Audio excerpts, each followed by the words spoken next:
Apologize. Phia, are you in the world? Are you behind the curtain? Okay, just making sure. Okay. Ladies and gentlemen, welcome to my show. I'm your host, I'm Rebel. This is my talk show, Late Night Rebel. And we have our special guest here today, the one and only Phia, host of the virtual reality show coming out very soon, very shortly. Welcome. Hey.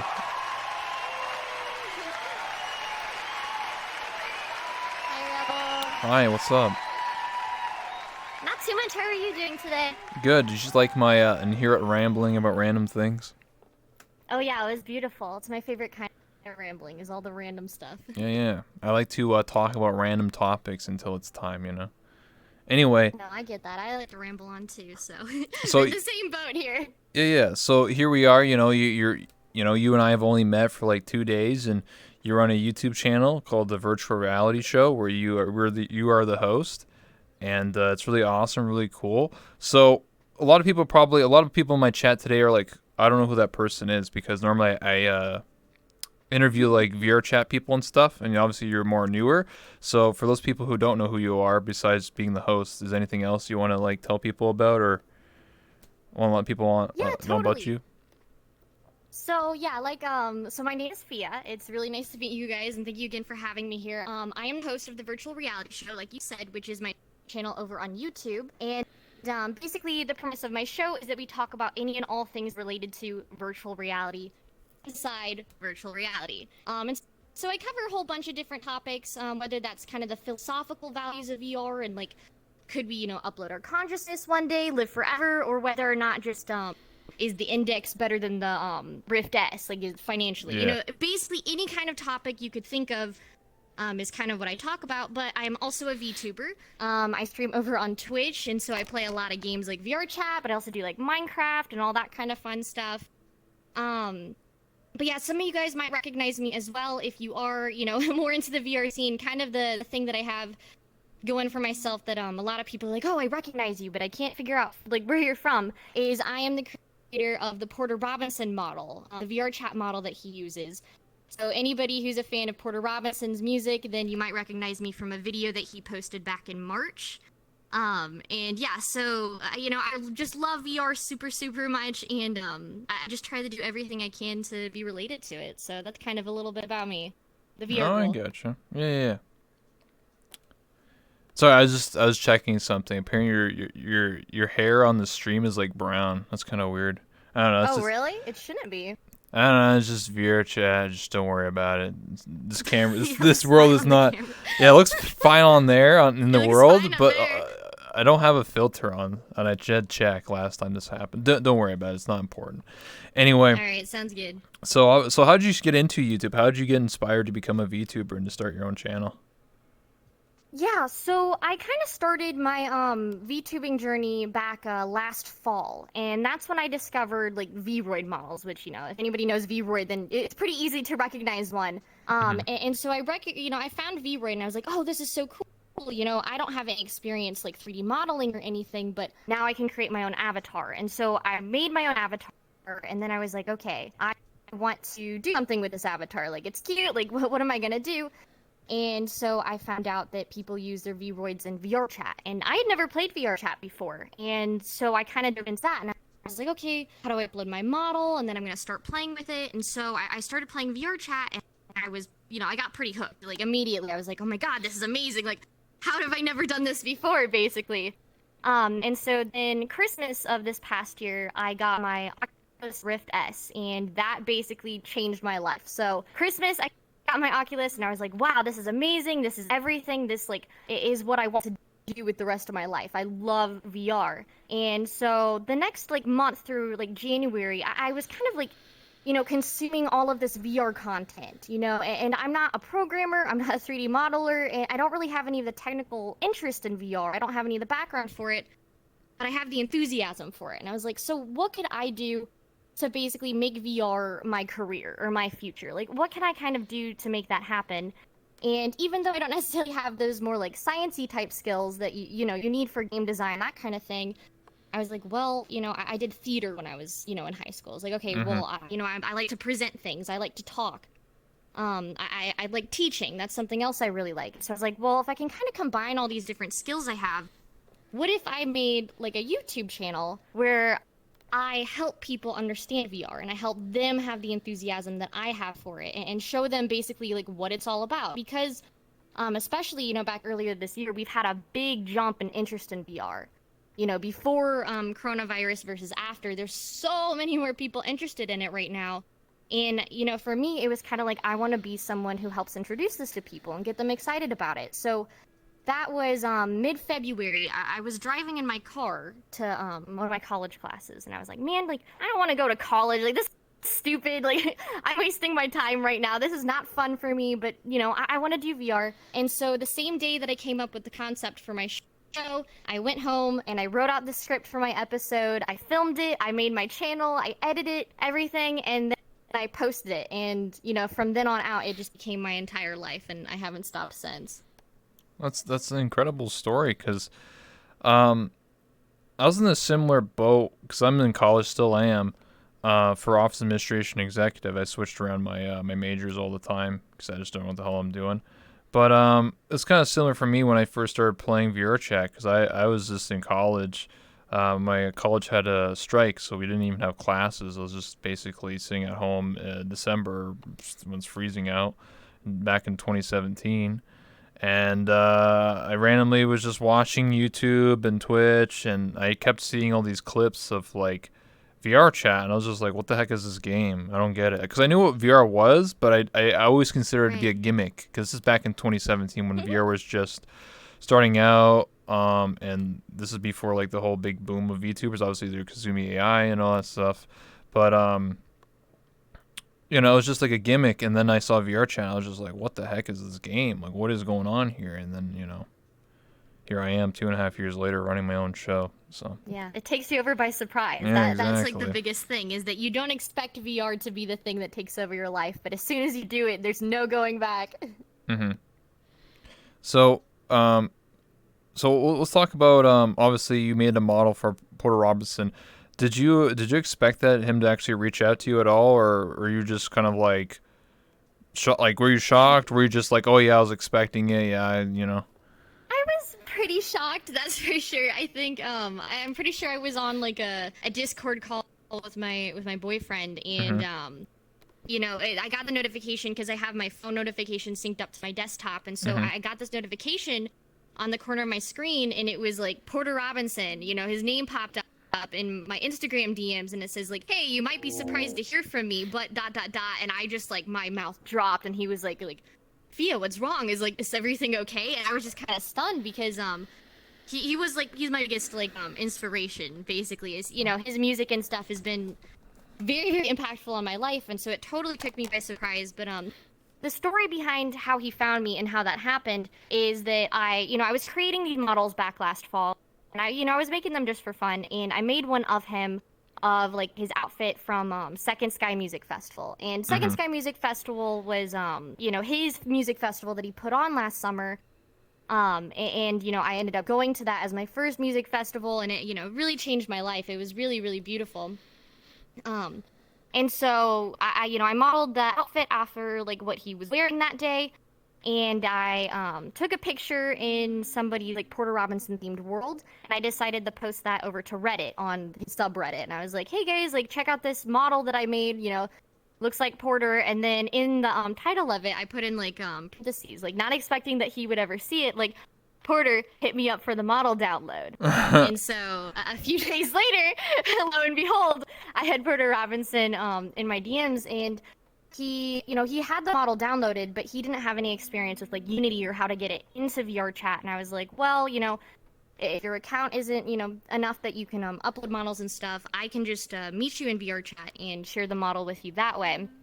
And so that's kind of what happened is that I had the model made like already uploaded to VR chat, so we pretty much immediately just hopped into VR, and I exchanged it with him, and then we just got to talking about a lot of different things, and it was mm really cool because I got to inspire him back, about my love for VR and my love for VTubing and my channel and stuff. which was like such a surreal moment because he, in a way is kind of the one who's inspired me to come like this far with my life. And so being able to kind of like reciprocate those feelings was probably one of the most like fulfilling things I've ever experienced, that's for sure.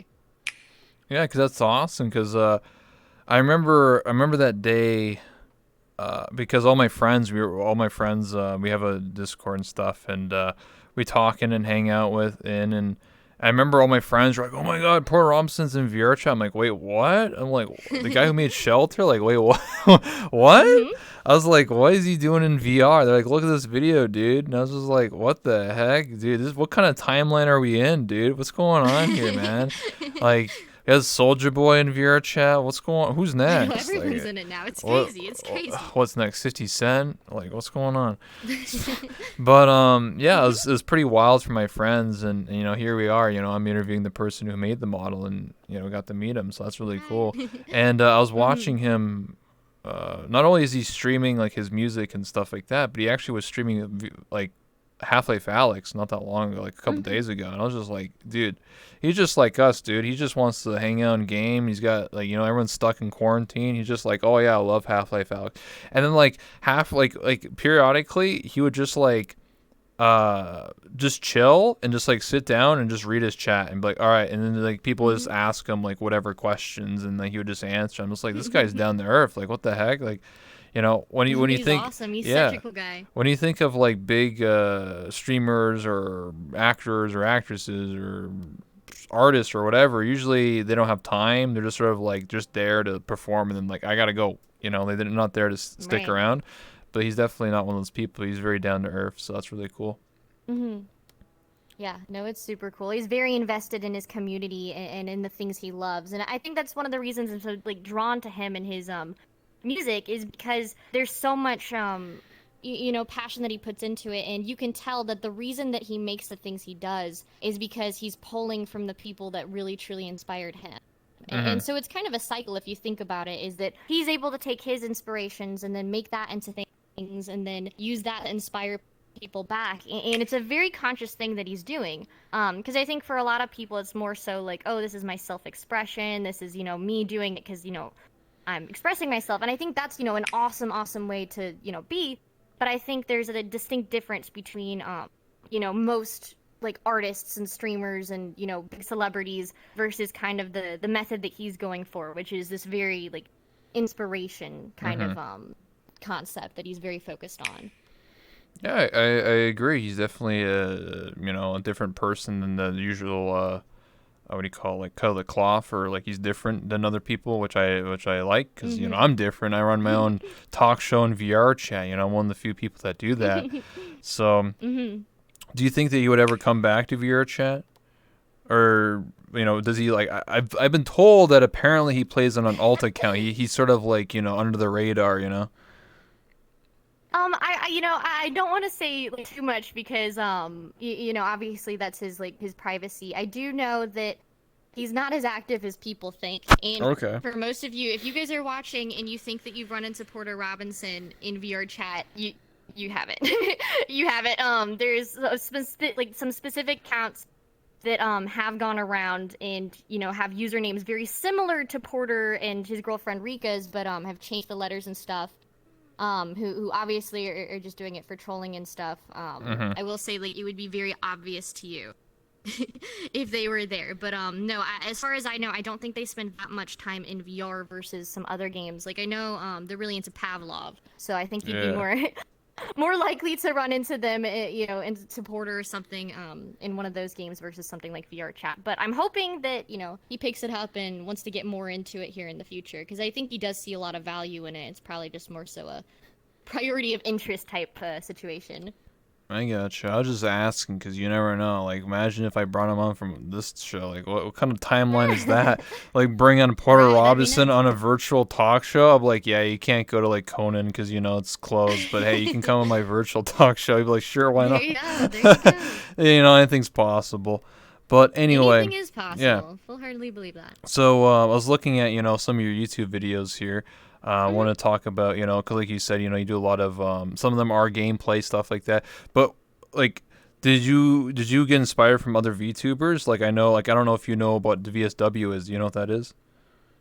Mm-mm. Okay, so VSW is a team on Twitch. It's called Virtual Streamers Worldwide, short form for VSW, and it's basically run Mm-hmm. by my good friend Zentrea. And she came from VR chat, but she branched off to do more variety gaming.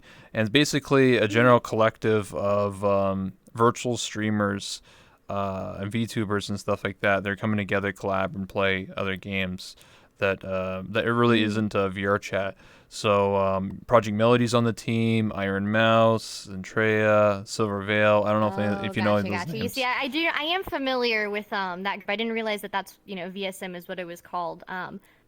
So I am familiar with all that stuff, but I'm definitely kind of a weird VTuber in that sense because I never started VTubing with the intent to be a VTuber, if that makes sense. Like I never really came into things thinking like, oh, like I want to be like these other people. I didn't know anything about English VTubing, absolutely nothing. I didn't know that that was even really like a thing. Like I didn't know much about Hololive or any of that either. Like I knew Kizuna Ai, I knew who Yeah, she was. But other than that, like it was kind of just a foreign concept to me. And the whole reason that I started doing it was more so because I just had this model that I had made. yeah. Mm-hmm. And I wanted to do something with it. And so that was my introduction to the community as a whole. Which is a lot different because, now that I've been ingrained into the community more so than than before, I see that the culture is a lot different than I initially expected. There's a lot of people who they do like their VTuber debuts, Mm-hmm. where they kind of build it up for weeks and weeks, and then it's like, oh, I got my model made. I'm gonna join the community and be a VTuber, and that's a lot different than what I would have expected or what I did. Because when I first started my Twitch streaming too, I didn't know any VTubers. I didn't follow any on Twitch. I didn't, I wasn't friends with anybody. I literally just was like, okay, I have this model. I'm gonna do it. And then from there, it was a little hard to kind of approach the VTuber community. I will say there is some clicks to it. Yeah. And one of those things where if you're not kind of already in the crowd, it can be really hard to get started with it. And I feel very lucky that because I think I have a bit of appeal to a different kind of audience. Because I think a lot of VTubers only really appealed to the VTuber audience, but I'm really happy that because of my channel, I also appeal to like VR lovers in general, and I'm able to kind of pull in a different community into the VTubing community, but also pull the VTubers who aren't as interested in VR kind of together. And I like knowing that I'm kind of the pulling the rope between the two for that. Yeah, I get you. The reason why I asked is because I just wanted to know because a lot of people because I'm on the Twitch side, so a lot of people that do Hmm. end up becoming VTubers or V streamers and a part of this community usually get inspired from others or like the ones that are blowing up in North America or Japan and stuff like Right. that. So obviously you're different, which makes you an interesting guest, So because Thank you. when I interview almost 200 people, I guess like I kind of learn a lot of things from different people, but you're definitely a different Hmm. person. So Oh, I appreciate that. of never, course, never was on purpose. yeah. It's just what happens, I guess. How the cookie crumbles. Another thing that I like to say that makes you different, not too many VTubers do this or V streamers, is that you Hmm. actually show your real self and you actually model your avatar Hmm. based off of yourself, the way you represent like your real self.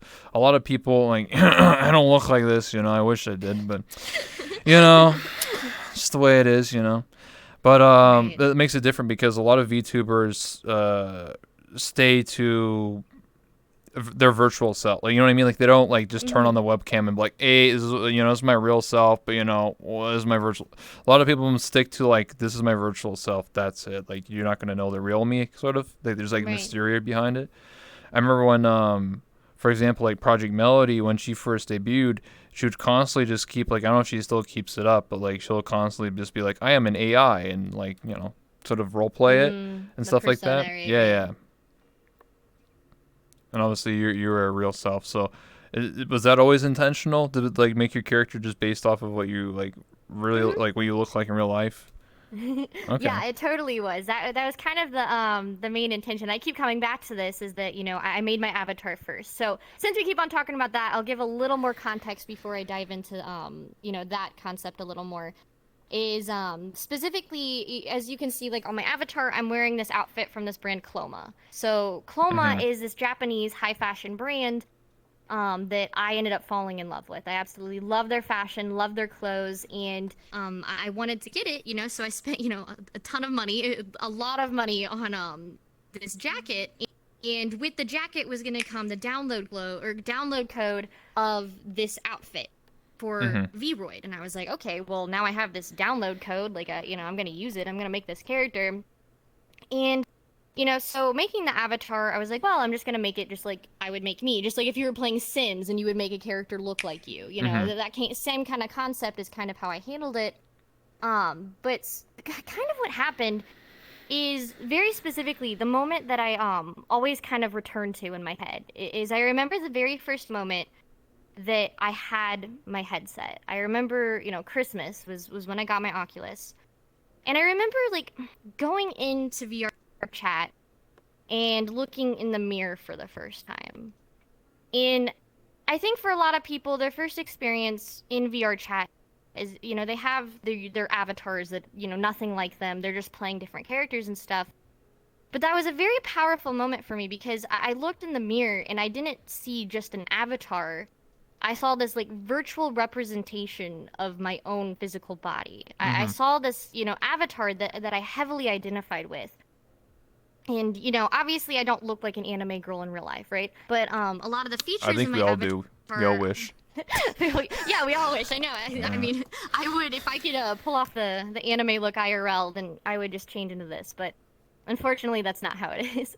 But I identified very highly with characteristics and stuff of what I was seeing in the mirror, and like putting my hand up to the mirror and feeling like that was my hand and seeing my own face in that was such a surreal moment for me. And I felt like I identified with both of my bodies, like just the same, if that makes sense. Mm-hmm. So my real body is, it is the physical, like, my head is in there. I'm thinking and I'm controlling it. Mm-hmm. I feel the exact same way about my real life body that I feel about my like virtual body. I identify just as highly with this one as I do with my IRL one. And I think for me that is such an important like concept. It is not that I am fully virtual or that I am fully, human. It's that I'm both. And it doesn't matter like where my mind is because no matter what, I have a body in both of those worlds. And that's kind of, I don't know, it's just such an interesting concept to me and I love exploring that. And well, what does this mean? What does it mean, virtual embodiment, can you actually take over this body? Like, is it just as real as your real world body? And all of these different kind of concepts have, come to me since, and that's something that I definitely like to express and explore that I think a lot of people not have necessarily done before. Yeah. There's definitely some people that not too many that I've met. A lot of people in VR chat or VTubers choose something that they're not because I think that's like the way they perceive themselves. Whether it's Hmm. a male avatar, female, lolly, furry, brony, whatever, right? Like people, like in real life, you can't really change how you look. I mean, you can to a certain extent. You can change your hair color. You can change, you can go to the gym and work out and, lose some weight or gain some weight or, Right. but you can't really change certain aspects, you can't, Mm-mm. unless like plastic surgery and stuff. But it's very expensive and the average person isn't really going to spend their whole life trying to model themselves to be the perfect specimen or whatever you want to call it. So when you Right. play online video games, even just RPGs like World of Warcraft or Skyrim or whatever, you can sort of build your character up and choose the hairstyle and choose the way your face looks or your character is and stuff like that. Mm-hmm. But when you step into VR and you have a game like VR Chat, now you can really have full control because this is not just a Sims builder where it's just like I want this face and this like face 2 and hair 3. Right. It's not like that. VR Chat, you have the full. Yeah, you could do that if you wanted to, Way more customization, or yeah. you can just pay someone or do it yourself. Voice crack, pretty good. Mm-hmm. Um, Beautiful. 25, still happens. I'm still going for puberty again. Um, Sorry, I like to point it out because it's funny.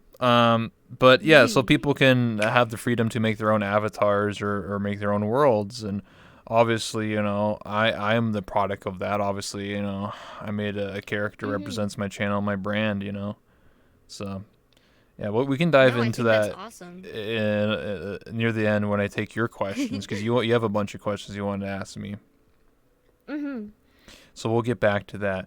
So one thing I wanted to ask you, how was it like to put VR on your head for the first time? Like the initial, like you got the headset, you plugged it all in, and you're just like before you even got the avatar, just putting it on. How did that feel?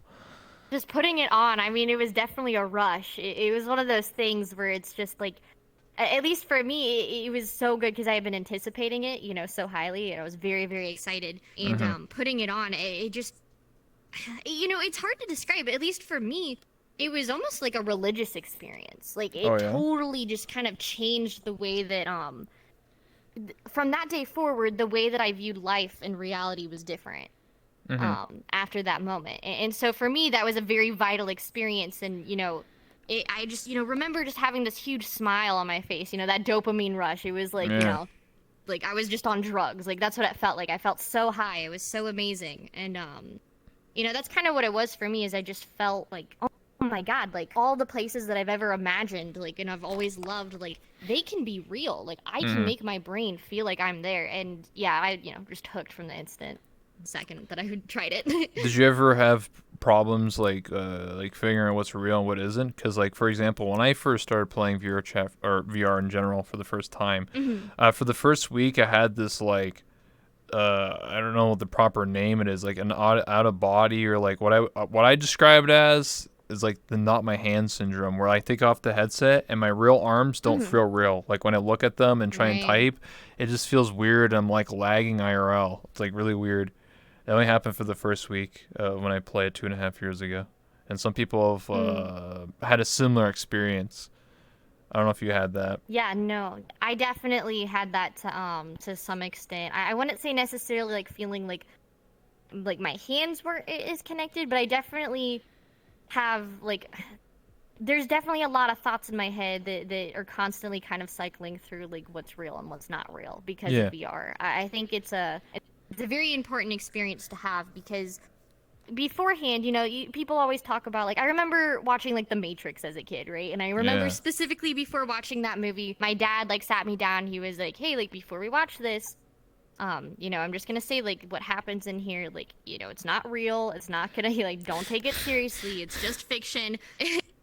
And that there's kind of this peace of mind that you have, like, oh well, this is just what's real. This is just where we are. Like real life is real life and that's it. There's a fine line between what's imagination and what's reality. And Hmm. once I experienced VR, I definitely had a lot of dissociation between like, well, can imagination be reality? Like what determines what's real and what's not real if Hmm. your brain is perceiving it to be a certain way? And it definitely was brought to the forefront of my mind. And I do think that kind of like dissociation of not knowing what's real or not real is kind of what was the driving factor in my obsession with VR and why I make what I do now. Yeah, that's was the word I was looking for. Disassociation. People in the chats typed it for me, so I'm not the Hmm. best with words. But No, you're good. I did graduate, English college, but That's what matters. That's what matters. There's a degree. I got a degree. I'm smart. But anyway, so so you had that experience.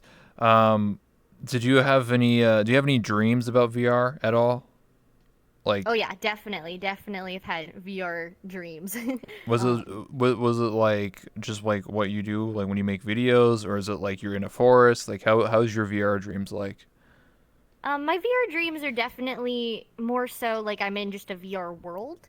And Okay. it's a distinct difference between like a real world dream because when you look around, things are perceived to you as like being real world versus more polygonal or almost kind of like with a screen door effect kind of Yeah. over things. And so, I have very, very vivid dreams. I can see things like when I have dreams, I see things in like really intense detail a lot of the time where, I can count bricks on a wall or see, seeds in Whoa. soil kind of a thing. Yeah, it's really crazy. And so that's a very different experience having a VR dream because I don't have that detail and it's like more polygonal and I can just tell that it's my brain picking from my VR memories and pulling those out in my subconscious in that sense. Okay. Interesting. I've had some dreams about VR, more specifically about VR chat. It's kind of weird because Hmm. like I would dream like going to the Great Pug, which is a world that's very popular, and Mm-hmm. I'd just be with my friends and we're just hanging out, drinking some beers, and I don't know, just hanging out. It's just like it's weird cause like I would wake up and I'd be in my bed and I'm just like, wait, did that happen or is that just a dream? Mm. And then I asked my friends, I'd be like, what are you talking about, dude? Like, what are you smoking, dude? That didn't happen last night. And I was like, wait, what? Are you tripping with me, dude?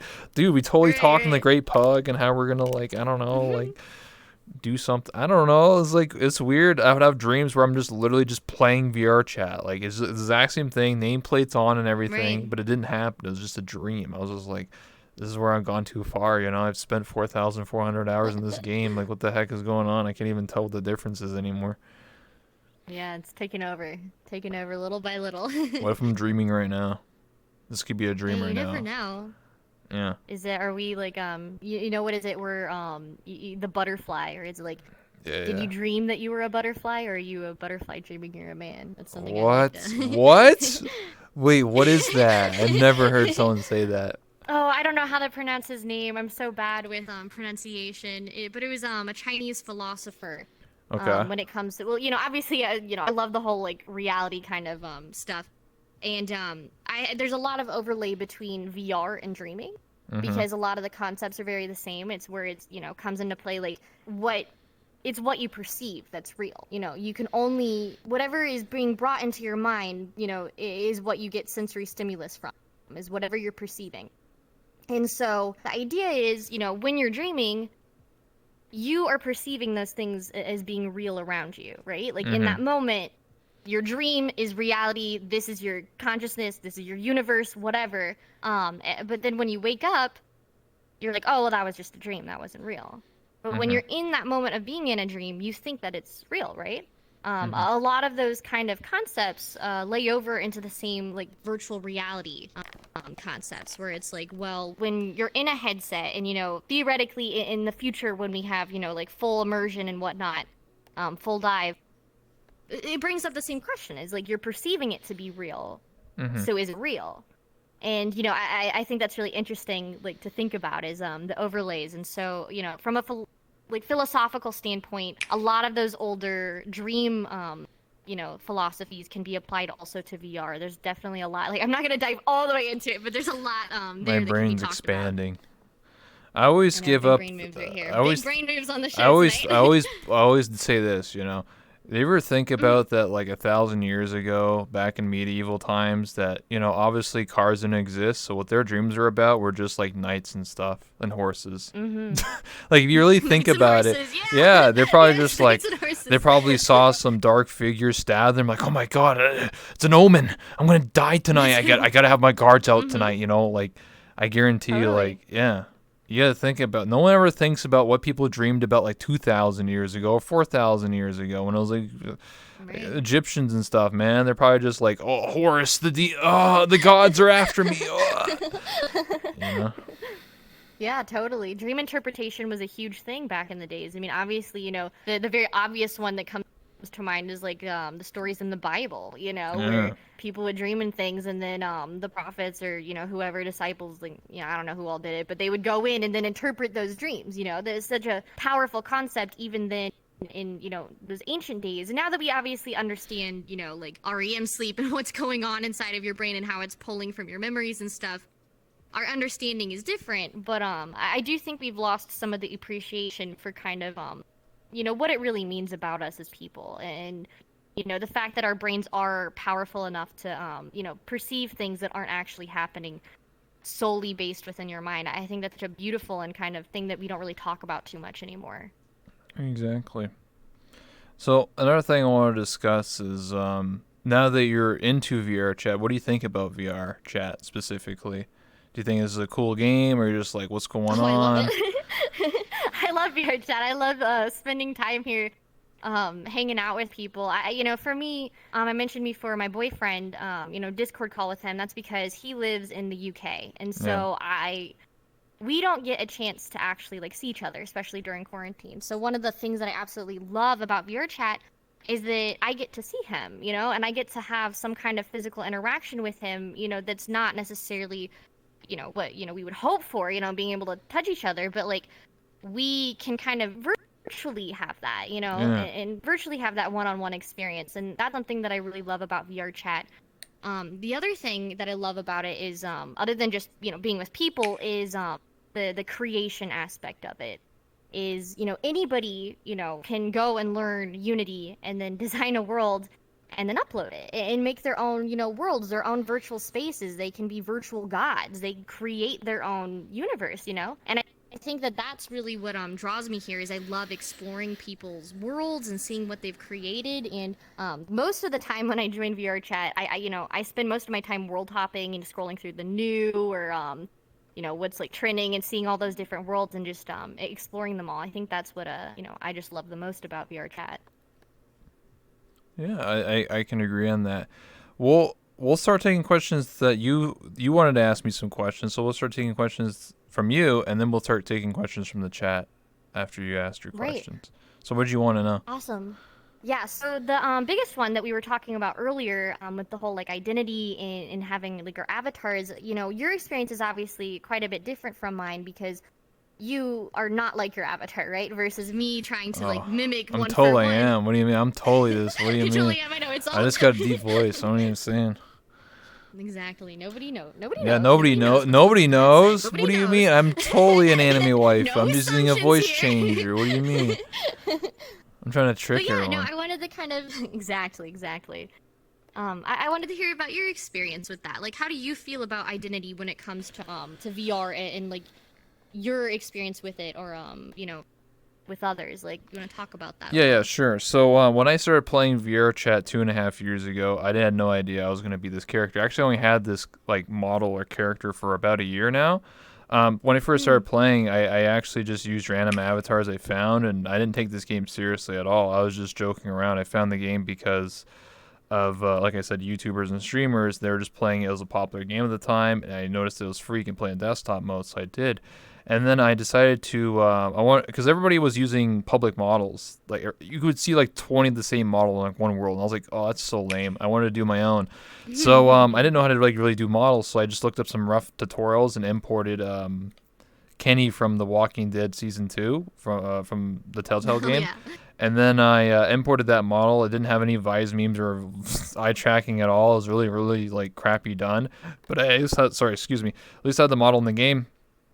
And then I didn't want to be myself, right? I feel like a lot of people who play these type of games, they don't want to be themselves. So I decided to add an accent to my character, and I basically put on like this like southern hillbilly Georgian Texas accent. I was like, "What's up, bro? You What's spun going around. on?"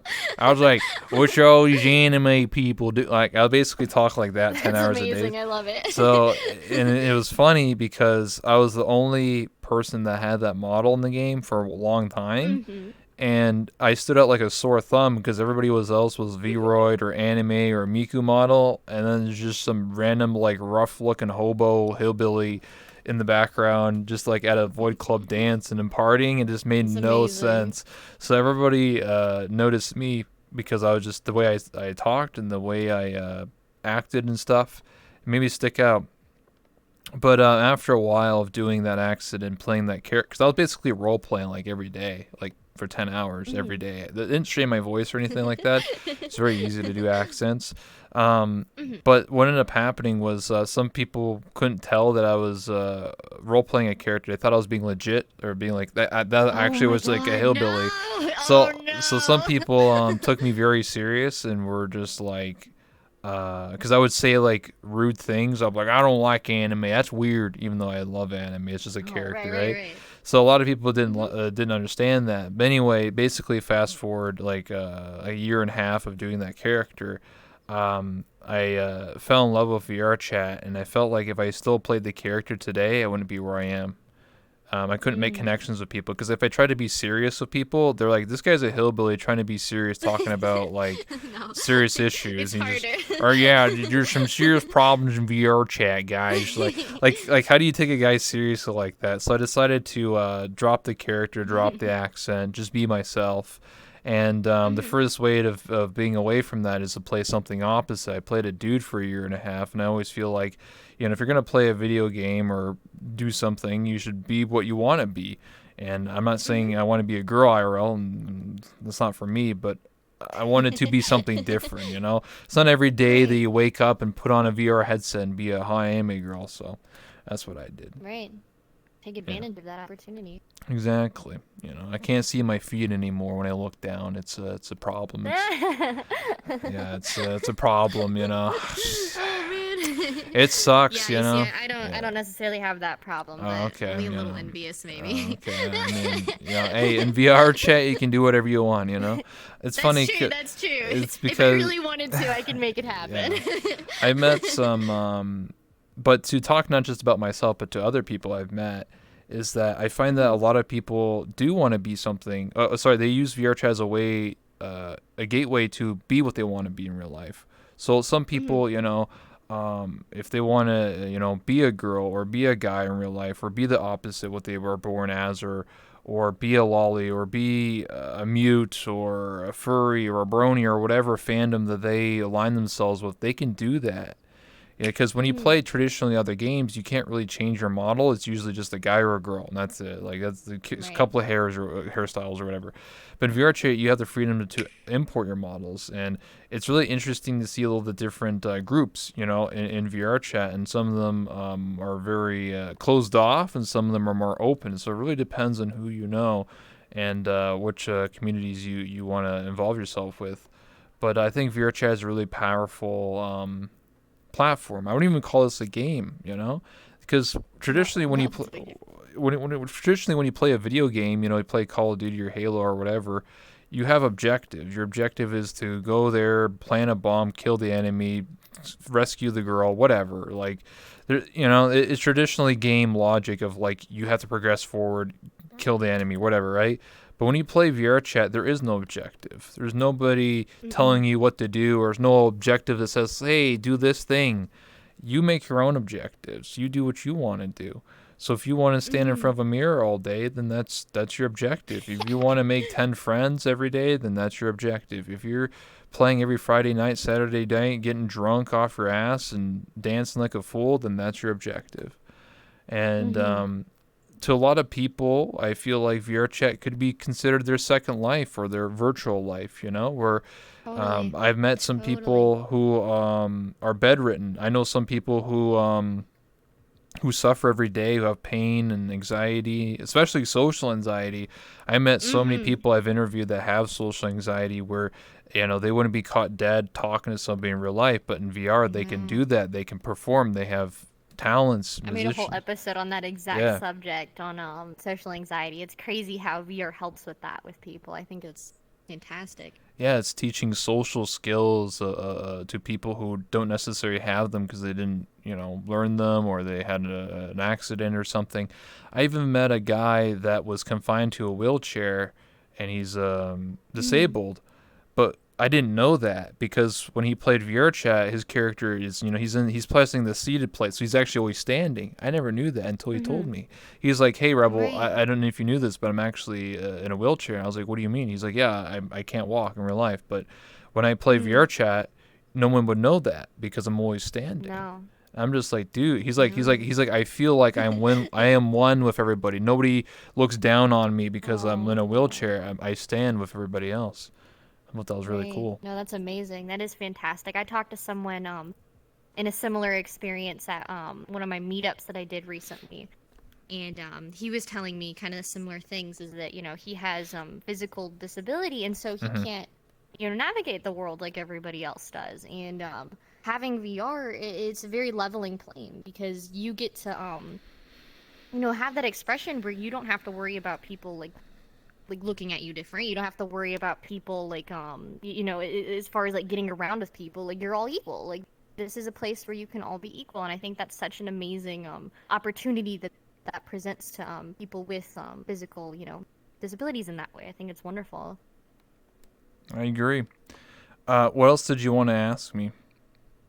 Yeah, so I also wanted to talk because you asked me about my first experience putting on a headset and what was that like. I wanted to kind of ping pong that right back to you and see like what was your experience like when you put on VR for the first time and like why are you still here?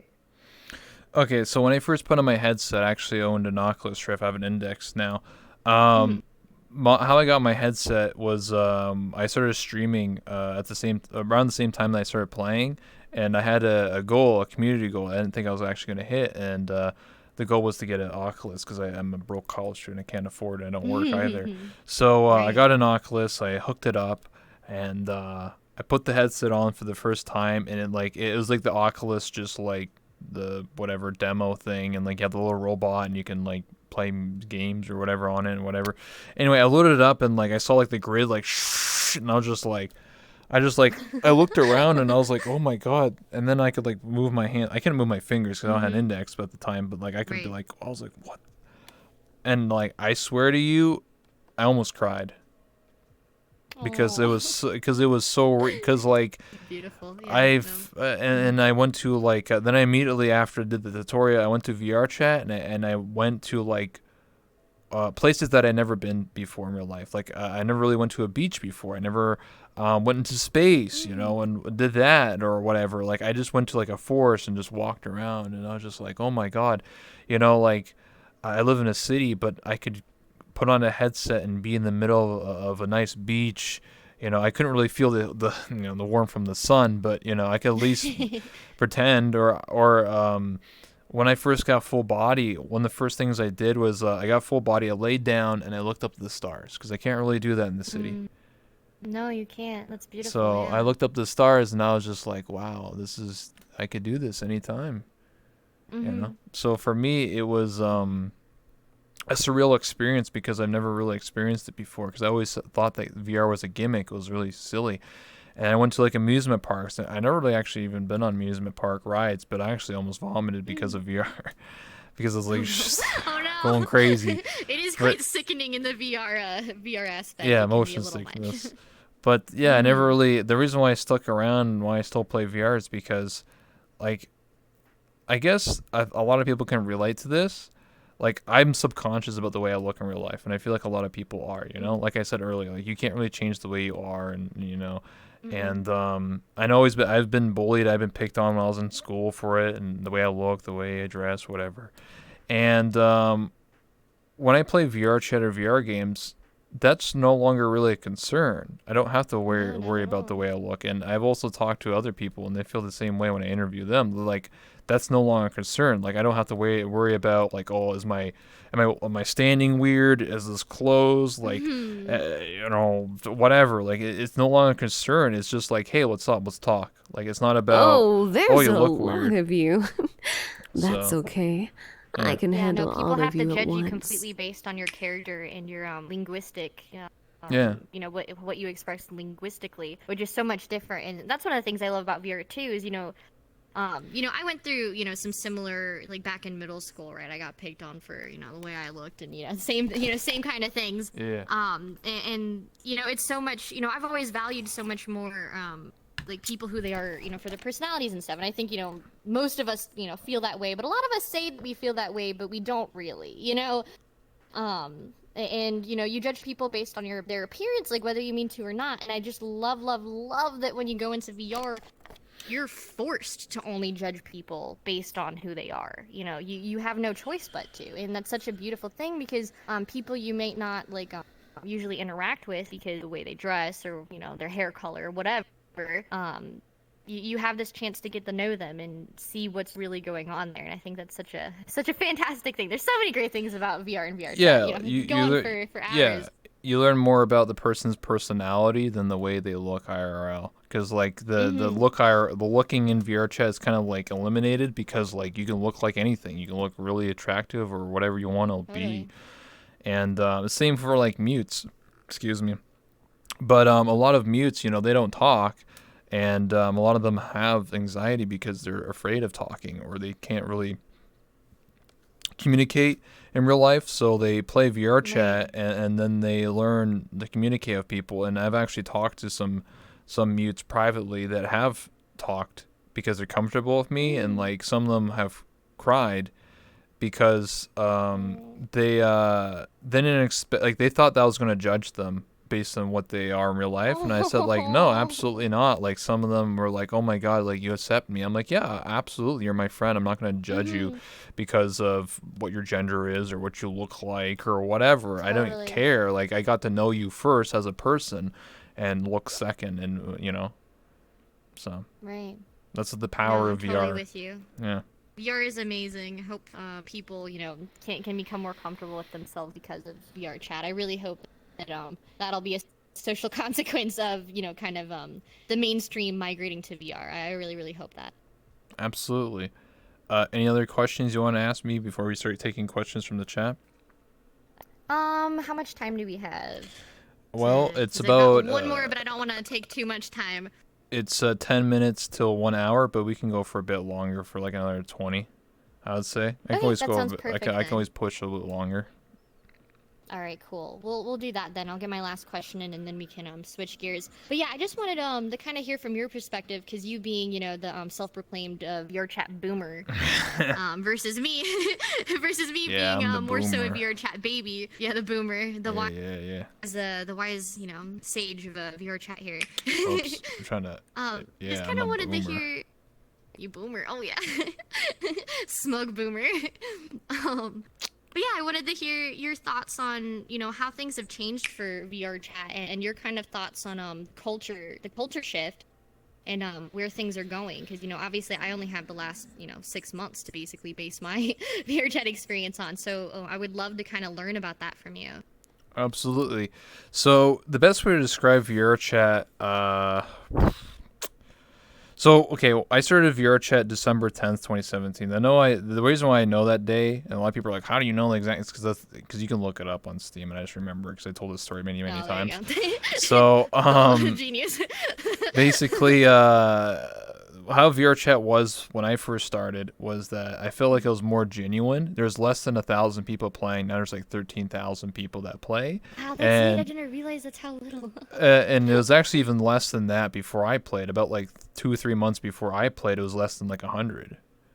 So I was joining right when it first got like its first bump in viewership or players. And this is also before the Uganda Knuckles meme as well. So before even that was a thing. And I remember because I used to be a YouTuber and I used to record. So I would record. I have footage that I haven't really even shown anyone because I just got lazy. I don't have an editor.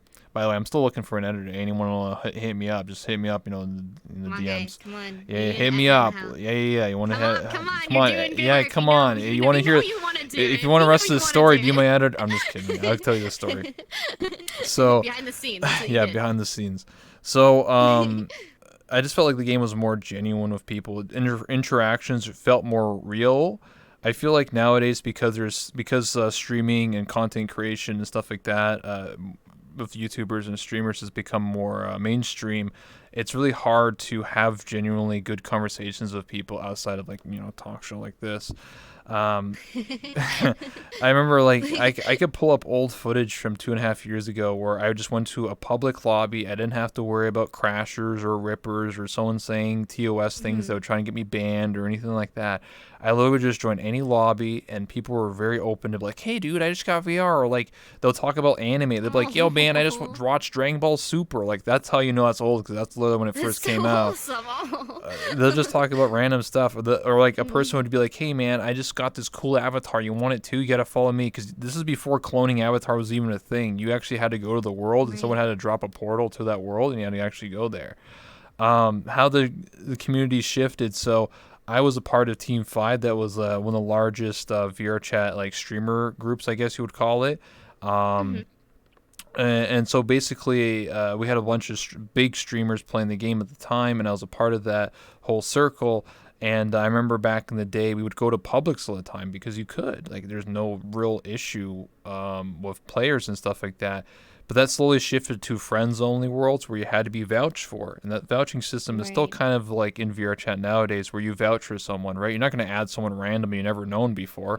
You're going to vouch like, oh, yeah, I know that guy. I trust him or whatever. Just like how I met you. Yumi was the one who vouched Right. for me, right?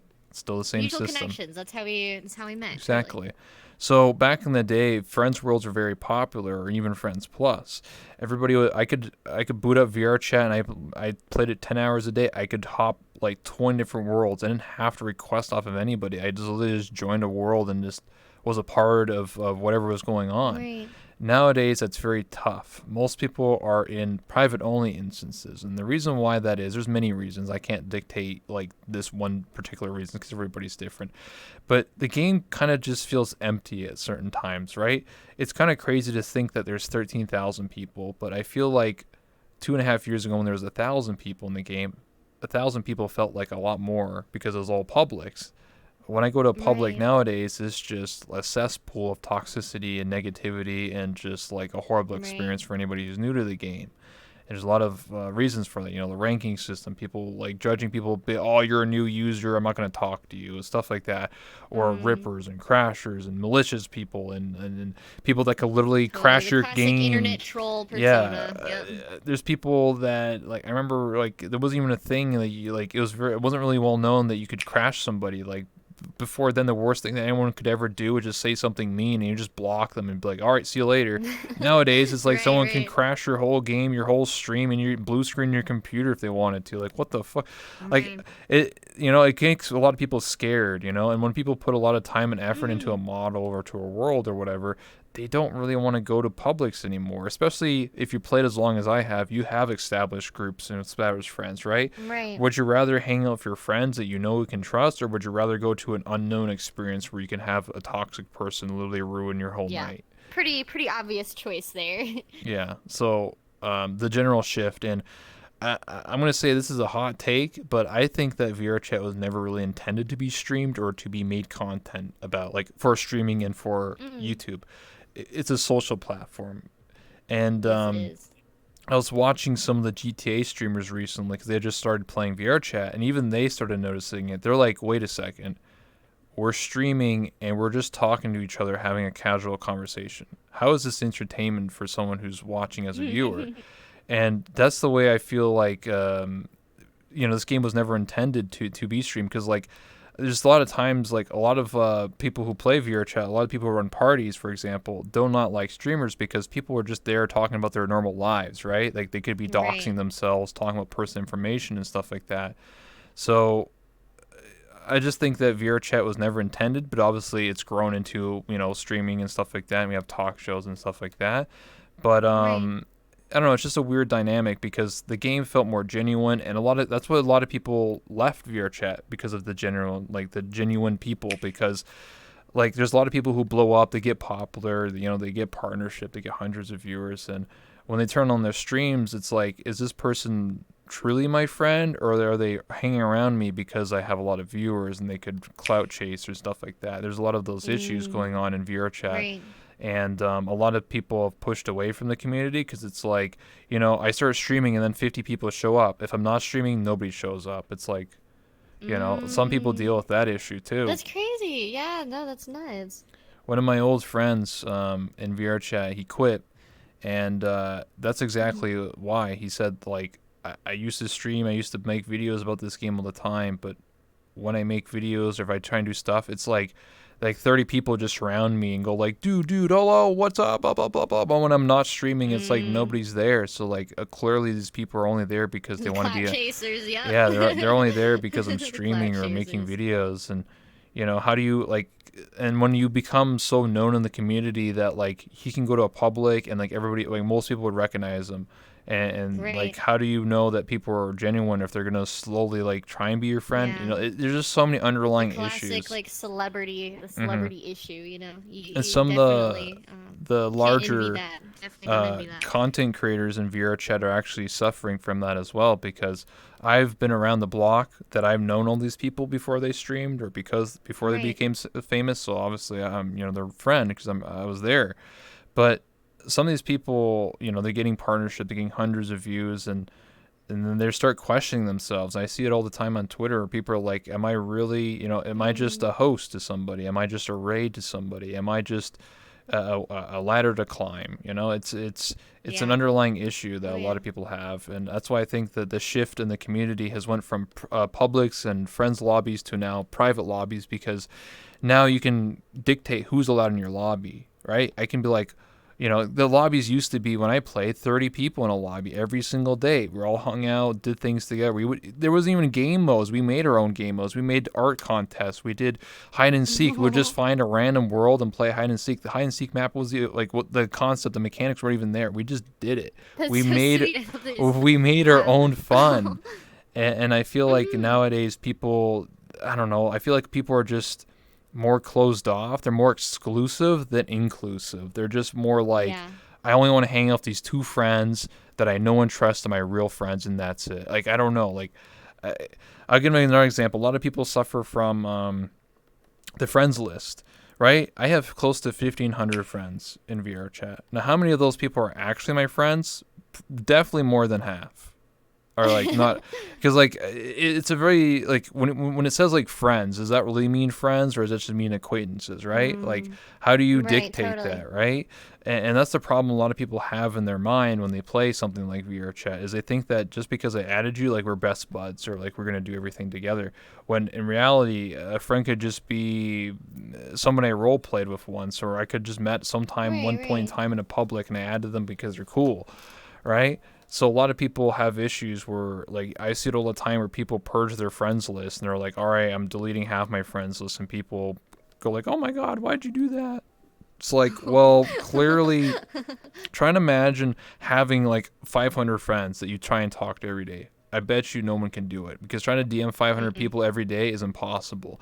Most people Yep. probably only have like 10 or 20, maybe 30 good friends in VR chat or in VR or online, and that's about it, and they stick to that group. The more it just gets tougher, you know. That's the harsh Right. reality, and a lot of people don't understand that. Who Mm-mm. don't have social skills, so they think that, oh, you're on my friends list, we're best buds, and you're allowed in everything that I do, type of vibe. Yeah, yeah. No, I totally I understand. I feel like that that is definitely something that I have a lot of trouble with. because I have, I love making friends. I love getting to know people. Like talking to Hmm. people is one of my favorite things, like in the whole world. But I am also like a very obsessive like worker. Like I fill up my schedule like to the brink, and I have very little like free time to sit down and like have a texting conversation or meet somebody, whether that's in real life or in VR, and just like chat. It's really hard for me to get time to do that, and I always feel so guilty because it's like, no, it's not that I don't like you if I only talk to you once a week. It's I Hmm. just just don't have the time to, and it's actually like valuable. The fact that I'm even doing that means that you mean a lot to me, and I feel like that can be a hard thing to convey sometimes to people. Yeah, exactly. Another thing I'll say is, a lot of people have told me that I actually should quit VR chat. I remember that over a year and a half ago, even 2 years Really? ago. A lot of people have told me, dude, why do you still play this game? Like, why do you still stream this game? You could literally quit this game, play like Dead by Daylight or any other game, and literally be more successful or Mm-hmm. more. I was like, well, I love playing VR chat. I love this community. Mm, Even if it has many flaws, I still find a way, and I made my own content. I run my own show. So, totally. Well, every community has its flaws. It doesn't matter exactly. what you do or literally there's always gonna be, bad people. There's always gonna be toxic. Hmm. behavior, whatever. It doesn't matter where you go. And what it really comes down to is finding the thing that makes you happy. Yeah. And then not doing it for anybody else, but doing it solely for you. And if you are doing Something because it's for yourself, you can never feel bad if anybody it hates on you for that. I Exactly. definitely think that's a really incredible thing. I'm happy that you didn't listen to them and you stuck with it, Because I think that's how you actually go places in life too, is by sticking to what you love rather than giving up on it. So. Yeah, exactly. We'll start taking questions from the chat, by the way. We'll do this for like, I guess, like Alrighty. 10 or 15, then we'll wrap it up. Yeah. If you do something you love, you don't work a day in your life. True. I Um, work a day. I do. My work is really doing the thing I love. So I totally feel. and recommendations for VR headsets for people that don't have the money to afford one yet? Well, what would you recommend? Definitely, yeah. Definitely the Oculus. Quest is the definitely like The the go-to go-to, one. yeah. Because if you don't have you know, a lot of money like, in general, then you're probably not going to have money for a nice gaming PC, right? And if you Yeah. want to have like a really good VR experience, you're going to have the computer, and then that's, you know, a bunch of expenses. And you know, obviously, if you want the really good VR experience, like The Index, well, then that's another brand. So, I do think having the Quest as an all-in-one kind of VR experience is the best bang for your buck. It's I highly recommend that. If you get that and a link cable, you will be good to go. like I don't think you can go wrong, and Absolutely. especially at this time with VR when we're kind of at the point where it is kind of going mainstream, but it's not quite mainstream yet. I think getting a Quest as your starter VR system and then start setting aside a little fund, like put a little bit of money towards it each month and stuff. And then by the time, you know, either the Index gets cheaper because there's better headsets, or just because a really great headset comes out and you want it, well, then you have the finances to support it. So that's kind of my advice: is the go with the Quest and then start saving up for something better when it becomes available. Yeah, we have a question here. Let me scroll up. Do extroverts have an advantage in roleplay? So I guess it's more a question for me. It really depends on the person. I'm going to be honest. Like, there's some people who are super extroverted, like party people who drink and party every day in real life, who have played VR chat, and they feel like the complete opposite. They feel like they're the outsider. Right. Like they're just like, I have never been in this environment before, because when you go to a party, you know, you have to dress up nice, you look nice, you know, you talk to the people, whatever, right? But when you take away the looks of people and you just look like everybody else and you just have your voice, some people struggle. So it really depends on who you are. If you're someone who's good at role playing, then you're going to do well. Being an extrovert doesn't necessarily mean you're good at role playing, it just means you're good at like socializing and just going out. But when you're in a VR environment, that can completely change. Some people who are very introverted can be the super really good at role playing, and sometimes they could be the absolute worst. It really depends on the person. But you know, I can't really dictate that. Like I would say, in real life, I'm very introverted, but in VR, I'm quite extroverted. If that makes sense. Like I go out, Right. I explore, I talk to so many people in VR, but in real life, I usually stick to a few people. Yeah, I feel like a large Part of it is, you know, like you say, is like environment, you know, whether, you Yeah. know, if you're outside in the real world and, you know, for whatever reason you have experiences there, people there that make it uncomfortable for you, then you're not going to really do it. But even if you are an introvert, like you can still have a really good time role playing and like having that expressiveness, just, you know, either with a smaller group or just with people you trust, or, you know, virtually or whatever. I think that's it really comes down to the environment and the personal like feelings of comfort an individual would have. Yeah. You did an episode on ERP, European roleplay, you know. But is there a Yes, I topic did. you've found too challenging to cover? there's no such thing as a too challenging topic, in my opinion. I haven't found any topics that I found too challenging. Like I've never given up on an episode, of any kind. I think the biggest thing for me is I actually use my episodes to challenge myself. So what I always do is you know, I have a new episode every 2 weeks. It used to be once every week. But I sit down and I have a giant list of just VR topics, and I go through and I pick one. And I go, okay, I know nothing about this, and so I start off my process by like researching it. And then what I do is I find people who are more knowledgeable about it than me. I either interview them or I talk to them and have them send me resources to learn from. And then from there, you know, then I can like create my episode with that knowledge. And so I guess what would really make a challenging topic would be something that doesn't have any like tangible like, I don't know, like experts on it, I guess would be say. Like if there's no resources out there, Yeah, well, yeah. I'm gonna be Lost, you know, I can't just use my head. But I don't think there's anything that would be too challenging, more so than just time consuming would be the only difference. But yeah, I found that pretty much any topic I've tried to cover so far, I've learned a lot, and I you know, I've kind of, you know, been able to do it to good success. So hopefully that kind of answers. Another question here, Phia. Other than the VR headset, are there any other video game consoles you like? Oh yeah, I'm hardcore Nintendo fan. Definitely. The thing that I started like when I was young was I grew up with the GameCube. I'm a huge Legend of Zelda fan. And I played the Zelda Collector's Edition, like Ocarina of Time, Majora's Mask are my favorites. Mhm. You know, obviously all the handhelds. I never really got into like Xbox or PlayStation. But you know, PC obviously, PC gamer, but Nintendo PC all the Master way. Race. I love my Switch. PC Master Race, absolutely. It's funny because I actually worked at GameStop for a while.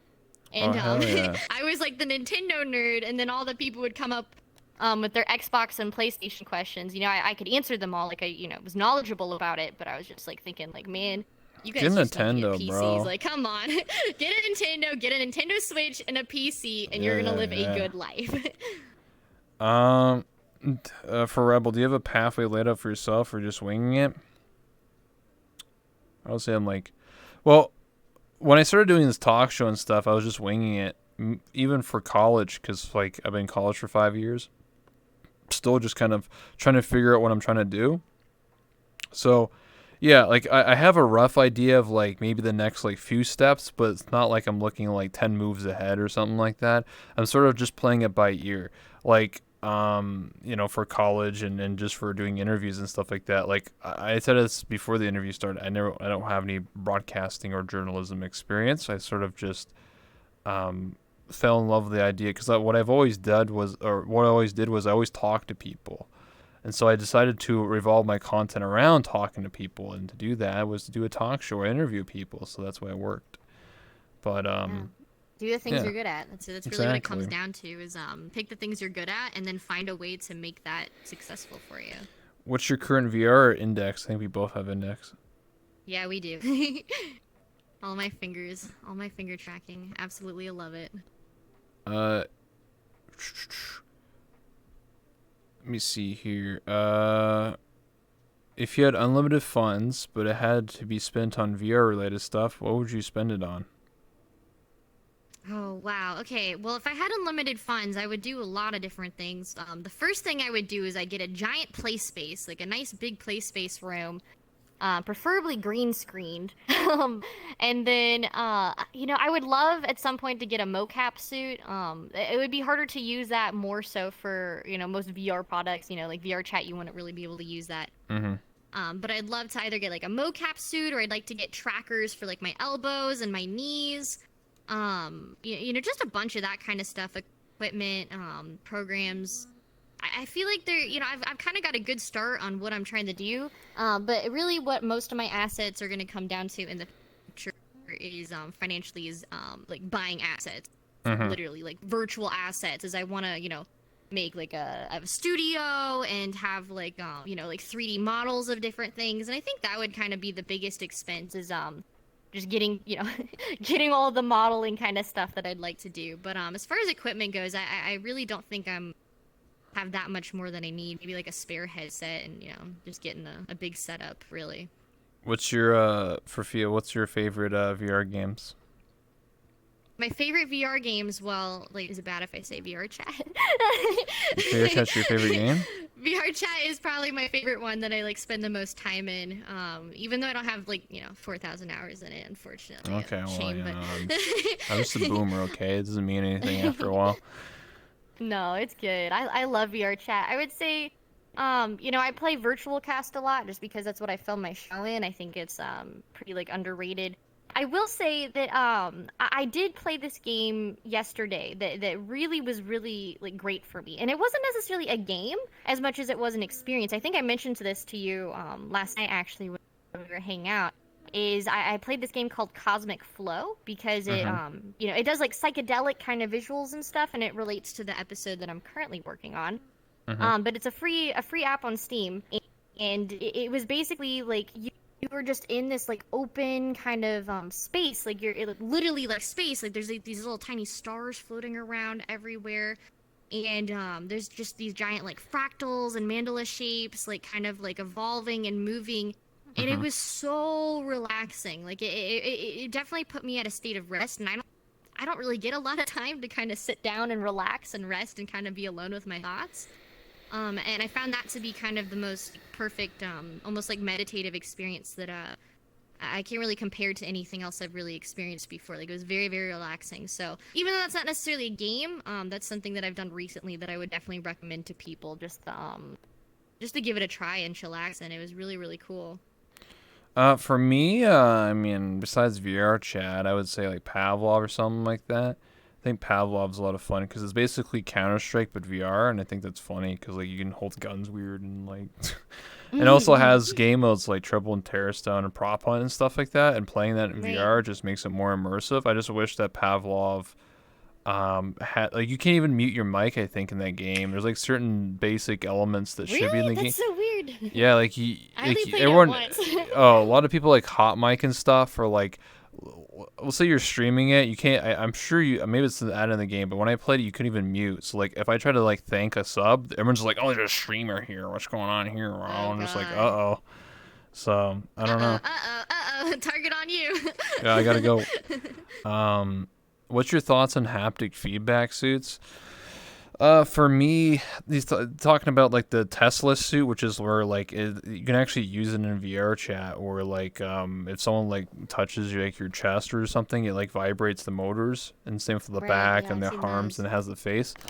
I know a couple of friends that have it, like Thrill and Fur Trap, aka Fizzy, has them. They only use it like one time though, and I think that sort of tells you how good it is or what they think about it. They only use it one time and it costs thousands of dollars. So, well, Yeah. I think the problem is that it's very expensive, and I feel like it's not really, unless you're really into like trying to like fully immerse yourself. Like I don't think it's worth it right now. I feel like it's more of like Right. a gimmicky concept type thing, rather than like I'm gonna spend another $1,000 on this thing. I think it's like a baseline. I think maybe in 5-10 years it could be a lot more better to be like a full like mocap suit that would be a lot better. I feel like right now it's just really janky and like just because if it was a really successful product then everybody would be buying one and be like, oh yeah, I'm buying one. It just seems like anyone Right. who's getting them right now are just like popular streamers or popular YouTubers that just want to make a video about it to like show it off and be like, No, I oh definitely look, think that's you can what it touch is. me in VR, and I'm like, oh shit, that's It's like clickbait. That's what it Yeah, is. it's Clickbait. clickbait. Yeah.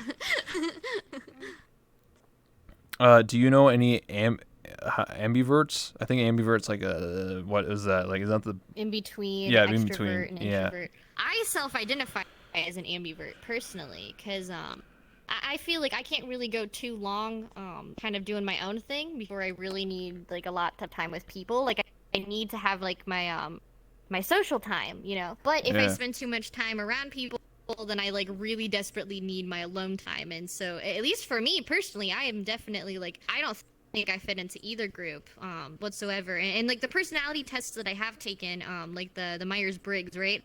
Is I think the introvert and extrovert, I'm always kind of right in the middle, and I can kind of go back and forth depending on which like test I take. Yeah. So there you go. There's one. Now you guys know one.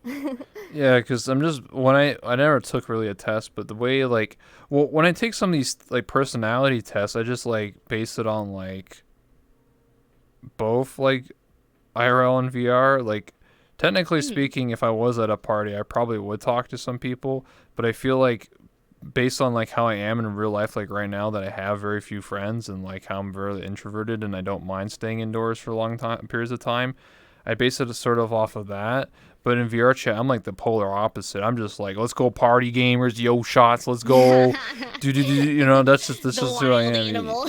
Yeah, I mean, I run a talk show. I kind of have to know a lot of people, right? Like, imagine trying to Right. be an introvert and then like trying to run a talk show. It'd be very difficult. Sounds like hell. Exactly. So like, you know, I feel like I'm just the polar opposite in VR because I don't, like I said, I'm subconscious, right? So I don't have to worry about Right. that anymore. I just be whatever I want, and now I don't. I can just talk to anybody, you know. I don't know. It's kind That's of so interesting. I love thinking about that. yeah, because like I Where we remember. have, like, two personalities, depending on where. I remember like meeting one of my friends who's a streamer, and I joined off of him. And there's a person there that was in the lobby. I was like, oh my god, I'm such a big fan. I'm such a big fan. Not to me, but to my friend. And I'm just Right, like, right. I'm just, and like, they're like, oh, it's like, I'm really nervous. I'm about to vomit. Like, I'm just like, whoa. I'm like, you need to, calm down, you know. But they're like, I've never, I'm a big fan, and I'm just like, like I can't say hi to them. I'm too scared. I might screw up. I might say the wrong thing. I might embarrass Oh. myself. And I'm just like, just just go up there and just say hi. Right, it's still And people. People are people. It doesn't matter how many I went up followers there. or I was just like, "Yo, what's plays they poppin', got. gamer?" And then I went over and said like,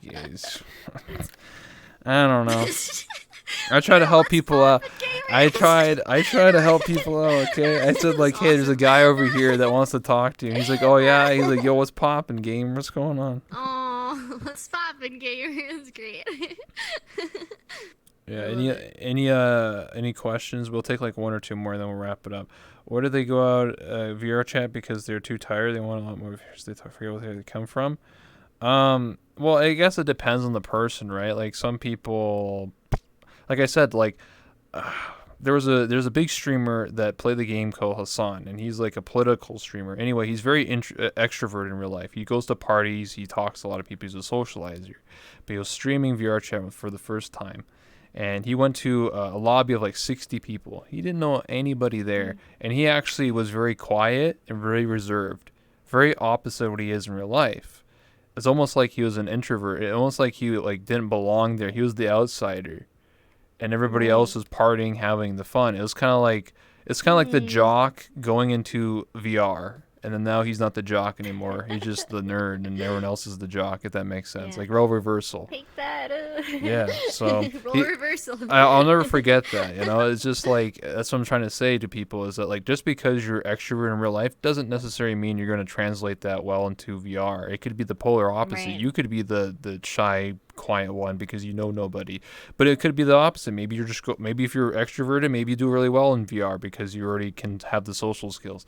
I don't know. I can't. I don't want to make that distinction saying if you're extroverted, you're gonna do well in VR chat because I've seen the opposite happen where some people just Right, can't. exactly. Like in real life, they can do anything, but in VR, they're just like, I don't know how to talk to anyone. Totally. At the end of the day, it all comes down to individual experience. Exactly. Every single person is different. Every single person's gonna react differently, and it doesn't matter like what you identify, introvert, extrovert, whatever, whoever, Hmm. you're you, and your experience is going to be your experience and nobody else's. Exactly. Uh, any last minute questions? Uh, do you have any questions for me while we're just waiting for people to type? I think I about know all I my missed some. questions I that I know I had, missed some questions. I'm trying my best here, Mm, guys. Some questions are kind of like the no, you're same, good. or I think they might be too personal. You got to realize, like, I'm trying to like take some questions here and Right. there. It's hard work reading chat messages, that's for Yeah, sure. People don't realize that as a streamer, like it's very hard to do the whole multitasking thing and like being able to, talk and carry a conversation.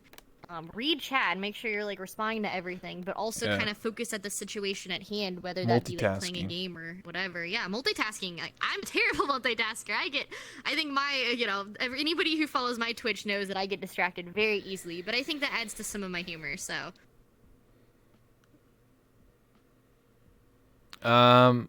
What's your experience of e-boys? I don't know. I go to the Void Club, the Wolf Boy e-boys. They try and attack me every day. They tell me they're gonna send the Wolf Pack after me. So whatever oh that. heck, oh Yeah, they're no. gonna mess me oh up. no, the wolf boys. Yeah, the They're Wolf coming. Boys. They're coming to get me. You'll never see them before Yeah, it's too yeah. late. That's scary. I'm done for. What's your favorite VR games? I already said like Pavlov or something like that. If it Yeah, wasn't remember VR that. chat. What's your biggest takeaway from this interview, both of you?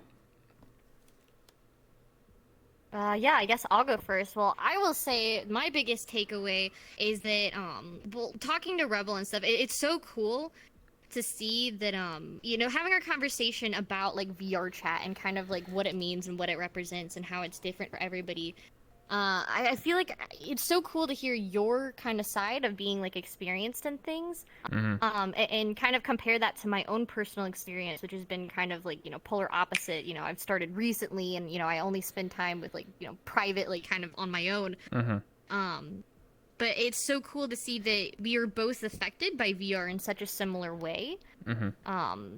And that we're both now making, somewhat similar content. Obviously, you have a talk show. My show is more like educational, like I cover topics and stuff. But we both like enjoy talking to people And I think for me, like this is the first real experience I've had with somebody who's kind of like doing something very similar to what I want to do. And so for me, it's very I'm coming out of this feeling like really inspired and really hopeful to see hoping that like you and I are hopefully kind of like pioneering for some other people. If that's you in chat and you're like, oh man, well I want to do a talk show or I want to start a YouTube channel as a VTuber. I hope that you actually do. Like, I hope that us having this conversation and talking about, that we both come at this from a very different angle and yet we're still able to produce like really cool content. I hope that other people are inspired by that and maybe come out of this interview like thinking for themselves like, oh, now I'm gonna go do something really cool. I'm gonna do something virtual. Yeah, I agree. I would say my answer would be quite similar to that. Like, because I run a talk show, I get to meet so many different people from VR chat, and some people are not even related to VR chat, like the GTA streamers. They come to VR chat, and I like, get to talk to them and stuff like that. And I feel like because I talk to so many different people, one of the reasons why I do a talk show, I love talking to people, but I get to also learn their experiences, and because they get to also share their experiences, not just to me, but everybody else watching. So some people will learn more about VR chat because of you or because of me, or learn something, and maybe they'll inspire them to start a talk show or to do their own content or want to hang out. I don't know. There's so many different things. Like some people watch me because they want to meet other streamers or meet other content creators, and this is a way to meet other people. Like if I didn't do this talk show, I might have never really been able to really talk to you or be able to even have this conversation. If you really think about it, It opens up opportunity. It's really cool. Because I find it tough to like talk to some YouTubers because I'm a streamer and a lot of them don't want to mess with Twitch and stuff like that. But because you're more open to that, it makes me happy to be able to talk to you, and you run your own show. Like for the longest time, I've always told people, like I always said, people, I don't know who else runs a show in VR. Like I don't know. I know. I never knew that you did this, and I was so thrilled to find out that you did. Like this is so amazing to me. So I'm glad you feel the same. Yeah, like, maybe I rubbed off a little on you. Maybe you got some ideas for your show now, and I have some ideas for my show and stuff like that. It's all about collaborating, working together, and creating a better future, Mm-hmm. I think that's the biggest takeaway. For sure. Bigger, brighter future. We love VR.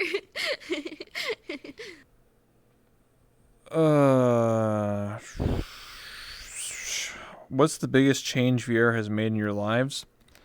Well, I mean, besides like being stuck indoors all day because of Corona and stuff like that, the biggest change for me in terms of VR is that if I didn't have VR chat, I don't know where I would be right now. I guess I'd just be focusing on college, getting a normie job, and just working in an office all day, and that would be it. And just being with my few coworkers and drinking on the weekends or something, and playing COD or something. I don't know. Like, to me, VR has changed me like mentally forever. I've never thought that I would meet people who are mute, people from different communities, being able to make connections with people across the world. When I played online games when I was a kid and played Xbox Live and played Halo, it was just trash talking and nobody really cared who you were or where you're from or what you did for a living. When I play VR chat, those are the questions that get asked, or you to learn things from other people. Hell, people even have relationships. I know people that date and marry because of VR chat or because of VR. And that's just like the most mind-boggling thing to me. Like I knew about it like from World of Warcraft, but in VR, like that's mind-boggling. Like I met like 3 or 4 people that, I met a lot of people who date in VR, but I'm talking about people who actually meet eventually. Then they get married or get engaged and they get married because of they met in VR, and that's crazy. That could happen to me. I don't know. I don't have anyone right now. I'm single, ladies. Just saying. But Come on, guys. come on, I'm just saying. You do a talk show dating show. I mean, you say that, but I'm technically going to do that. What do you think there's a couch there for? Oh my god. Oh my god. It all makes sense now. Yeah, exactly. Ladies, line up. Some people are asking like jokey questions like, would you ever do an episode on the Void Club and the Wolf Pack? If you need an expert, I think Rebel might be the person to go to. Yeah, the Wolf Pack is after me. They said they're going to tell me they're going to send the boys after me, the Wolf Pack after me. No, in all all seriousness, I love kind of those weird like clicky like niche things about VR chat, and you know I definitely like I don't really get to experience that much as we've established, but I wouldn't say that it's high on my list of things to necessarily cover.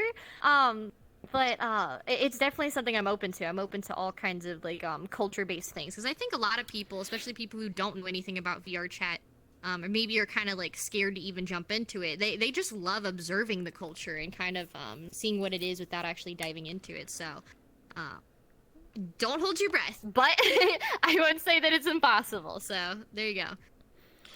Yeah. I guess we'll wrap it up here. It's been going for almost an hour and a half.